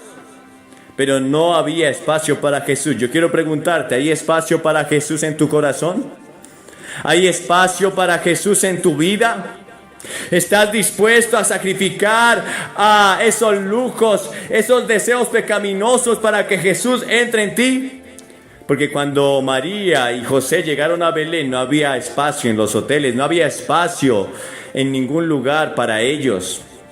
En ningún mesón había espacio para Jesús y María. Entonces solo les indicaron que había un pesebre, quizás sucio, un pesebre donde habían animales domésticos, y ese era el único lugar. Y Jesús entró allí. Allí estaba María y José. Porque el Señor está pidiendo un corazón humilde, dispuesto, contrito y humillado. Él no te está pidiendo que seas perfecto, que seas sabio, que seas estudiado, que vengas de un linaje real. Él dice que aquel que se humilla le encontrará. Él habita con el humilde de espíritu y el contrito y humillado, al cual Dios nunca despreciará. Y estos magos hicieron varias cosas de las que hoy quiero hablar. Primero, ellos vinieron de muy lejos a adorar al rey que había nacido. Ellos caminaron cientos de kilómetros, recorrieron cientos de millas, caminaron minutos, de noche, de día. No sabemos cuántos eran, la Biblia no dice el número, pero vinieron desde muy lejos. ¿Qué has hecho tú por Jesús? ¿Qué has tenido que dejar por Jesús? La Biblia dice que el que no está dispuesto a tomar su cruz cada día y seguirme no es digno de mí. Que el que no aborrece a padre, a madre, a hermanos, mujer, hijos, y aun su propia vida no es digno de mí. Por supuesto que Él no está diciendo que debes aborrecer a tus padres. Lo habla en que debes poner siempre en primer lugar a Dios. Y estos magos de Oriente nos dan una lección de sacrificio, de esfuerzo. Y veo el cristianismo de América sofisticado, es popular, ser cristiano en América es casi una moda. Y veo cuánto error hemos caído, cuánta sutileza el enemigo ha tomado nuestra vida para sacarnos ventaja, porque no vemos esfuerzo. Pero hay muchas cosas a las que tienes que negarte. Estos hombres se negaron a estar con sus familias en días. Estos hombres se negaron quizás a trabajar por sus propios medios. Estos hombres se negaron a tener una vida cómoda, solo por ir a adorar a Jesús. Luego dice la Biblia que ellos trajeron presentes. Tú lo puedes leer. Ellos traían oro, incienso y mirra. Y es de notar que solo a los reyes se les ofrecía oro. Cuando el rey Salomón tomó posesión de su trono como el legado de David, dice la Biblia que vinieron muchos reyes de todo lugar y le traían oro. La misma reina de Saba le trajo oro, porque oro era lo que se le ofrecía a los reyes. Oro era lo que se le ofrecía a aquellos monarcas grandes de esa época. Y es de saber que estos magos traían oro. Es decir, que lo estaban reconociendo como rey. Y la pregunta que tú debes hacerte en esta noche es: ¿has reconocido a Jesús como tu rey? ¿Lo has reconocido como el jefe de tu vida? ¿Como aquel que comanda? Él es el rey de tus sueños, de tus sentimientos, de tus deseos, de tus anhelos. Porque tú puedes decir: oh sí, yo soy cristiano, yo voy a la iglesia, yo sirvo en la iglesia incluso. Pero si tú no lo tomas en cuenta a la hora de tomar decisiones, déjame decirte que Él no es tu rey. Si tú hoy estás caminando en un camino de maldad y no haciendo la voluntad de tu Padre, Él no es tu rey. Porque cuando tú le reconoces como rey, estás dispuesto a someterse a hacer su voluntad. Y la voluntad de Dios es buena, agradable y perfecta. No agradable a nuestros sentimientos, no agradable a nuestra carne, porque nuestra carne solo quiere hacer lo malo. Nuestro corazón es engañoso y perverso, pero es agradable a la voluntad que Él quiere hacer en nuestra vida. Él siempre escogerá lo mejor para nosotros. Y estos hombres le habían ofrecido el oro, reconociéndolo como rey. Es de notarse que tú y yo debemos reconocer a Jesús como rey. Él dice que a todos los que le recibieron, a los que creen en su nombre, les dio la potestad de ser llamados hijos de Dios. Pero es necesario que tú entiendas que debes recibirle no solamente como tu Salvador y creer que eres salvo, sino solamente también como tu Señor, porque debes obedecerle. Y debemos obedecer a lo que Él nos está pidiendo hoy. A vivir una vida que agrade a Él. Una vida que se niegue quizás a los placeres de este mundo, pero que quiera agradar a Jesús. Lo segundo que le ofrecieron fue incienso.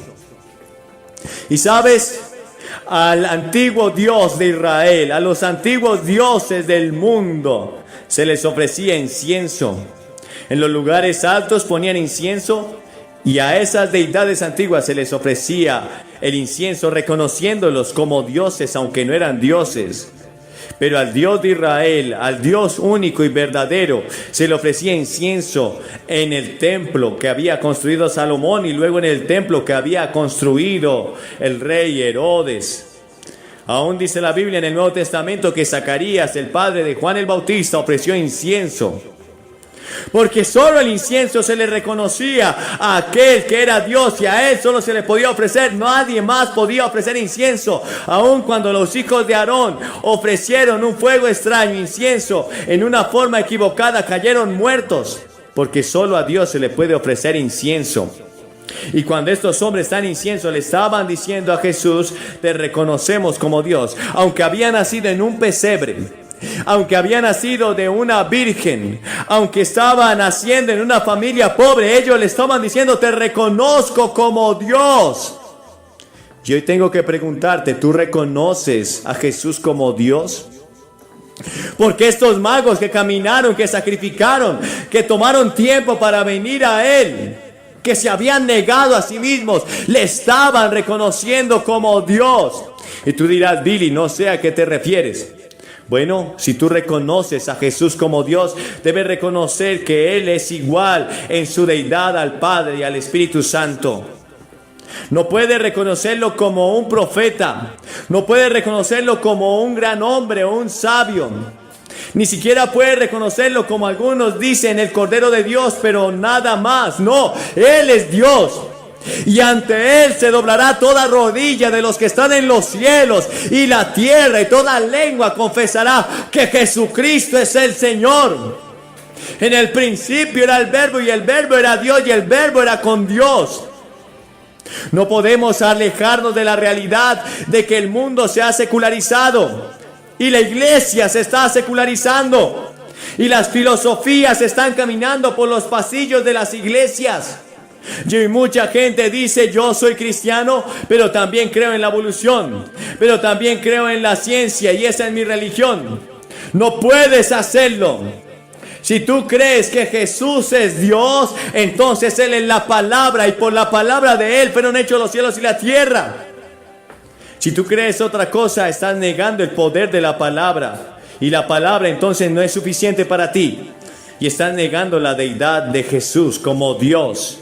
Pues estos hombres lo reconocieron como Dios. Y es necesario que entiendas que si no reconoces a Jesús como Dios, tampoco podrás ser salvo. No importa que tengas padres cristianos, o que vayas a la iglesia, o te identifiques con aquellos que se llaman hijos de Dios. Debes reconocerlo como Dios, como tu Señor y como tu Salvador. Y luego, en tercer lugar, estos magos le ofrecieron mirra. Y la pregunta que quiero hacerte en esta hora es: ¿has reconocido el sacrificio de Jesús en su muerte? La mirra se le ofrecía a aquellos que habían muerto. Se ungían los cadáveres y así se les rendía homenaje. La mirra nos enseña y nos muestra que un día Jesús, que había nacido en ese pesebre, también iba a morir. Esa mirra tipifica dolor, esa mirra tipifica sacrificio, esa mirra tipifica que Él iba a tomar tu lugar y mi lugar en la cruz. Si tú no reconoces el sacrificio de Jesús en la cruz por ti, entonces tampoco podrás ser salvo. La mirra denotaba la misión a la cual Jesús iba a venir a este mundo. Él no solamente era el rey, Él no solamente era Dios, pero Él también era el Cordero de Dios inmolado. Él también era el que iba a tomar tu lugar y mi lugar. Esa mirra representaba aquel que iba a morir un día por nuestros pecados, porque la paga del pecado es muerte. Y esa muerte que pasó a Adán y a Eva y a todos sus hijos, todos sus descendientes, Jesús la iba a tomar.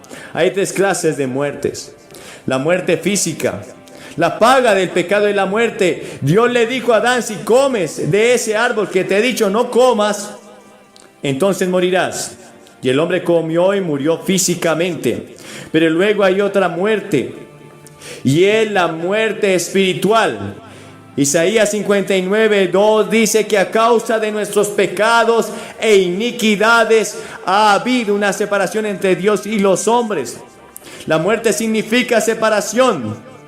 Naciste en pecado. El salmista David dijo: en pecado me concibió mi madre. La Biblia dice en Romanos que por cuanto todos pecaron y están destituidos de la gloria de Dios, hay una enfermedad que ha contaminado a todos los descendientes de Adán. Tú y yo estamos contaminados y se llama pecado. Tú naciste en pecado.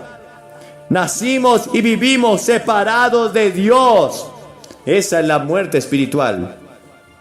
Pero luego hay una muerte eterna. Y Apocalipsis 22 nos habla que un día habrá un día de juicio, donde aquellos que murieron sin Cristo, aquellos que murieron en sus pecados, tendrán que enfrentar un juicio ante el gran trono blanco. Y allí se dirá todo lo que tú hiciste. Todos tus pecados se contarán si no fuiste perdonado y salvo aquí en esta tierra. Y entonces está la muerte segunda, que es la tercer muerte. Aquellos que no se hallaron inscritos en el libro de la vida morirán eternamente, serán echados al lago de fuego y azufre para siempre. ¿Sabes? No tienes que pasar a ese gran trono de juicio. No tienes que pasar la eternidad separado de Dios. Jesús tomó tu lugar. La mirra denotaba el lugar que Jesús iba a tomar por ti y por mí en la cruz del Calvario. Esos magos estaban ofreciéndole mirra a ese niño que acababa de nacer, diciéndole: sabemos que un día tomarás el lugar mío en la cruz. Y la muerte eterna será pagada, porque Jesús mismo tomó el juicio que te pertenecía a ti, te pertenecía a mí, y lo llevó en su propio cuerpo para que nosotros podamos hoy ser salvos. Quiero preguntarte si has recibido a ese Cristo o si quieres recibirlo esta noche. Si has tomado la decisión por Él. Si sabes que Él tomó tu lugar. Si sabes que Él murió por ti. Porque el ejemplo que nos dan estos magos de Oriente es que ellos sabían que Él era el Rey, que Él era Dios, pero que también era el Cordero, el sacrificio por nuestros pecados. Hoy puedes tomar tu decisión por Cristo en esta noche y decirle: Señor, hoy te reconozco. Te reconozco como mi Rey, te reconozco como mi Dios, pero también como mi Salvador. No quiero morir eternamente, quizás vas a morir físicamente. Si Cristo no viene antes, morirás físicamente, pero no necesariamente morirás eternamente, porque en el momento que recibes a Cristo, la muerte espiritual ya deja de ser muerte para ti. Ahora tienes comunión con Dios y no estarás más separado, mas has pasado de muerte a vida. Y así estarás siempre con el Salvador. Quiero preguntarte si esta noche estás dispuesto a venir ante esta plataforma y recibir a ese Cristo que te dará vida, que lavará tus lágrimas, que cambiará tu corazón. La Biblia dice que el que está en Cristo es nueva criatura, las cosas viejas pasaron, he aquí todas son hechas nuevas. Te voy a pedir que te levantes de tu lugar y vengas ante esta plataforma. Y así como los magos vinieron desde muy lejos, solo a adorar al Rey, yo te voy a pedir que vengas ante esta plataforma como un acto público de que quieres reconocer a Jesús como Rey, como Dios, pero también como Salvador. Debe ser públicamente, no puedes avergonzarte de Él, porque Jesús dijo que el que se avergonzare de mí, de mis palabras, de Él me avergonzaré delante de mi Padre y de mis ángeles.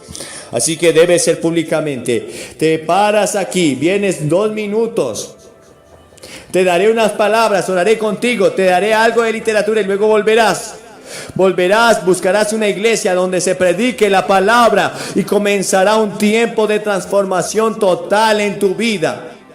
El nacimiento ocurre en un instante, eres salvo en un chasquido de dedos, pero tu santificación durará el resto de tu vida. Dios comenzará a transformar tu carácter. Levántate y ven aquí. Y haz una elección por Cristo esta noche. Esa es la verdadera Navidad. Ese es el verdadero nacimiento. Esa es la verdadera realidad de que Cristo ha nacido en tu vida y no una fecha en particular. Te levantas y vienes. Estaré orando. Mientras vienes a este lugar, todos vamos a orar en silencio. Levántate y ven.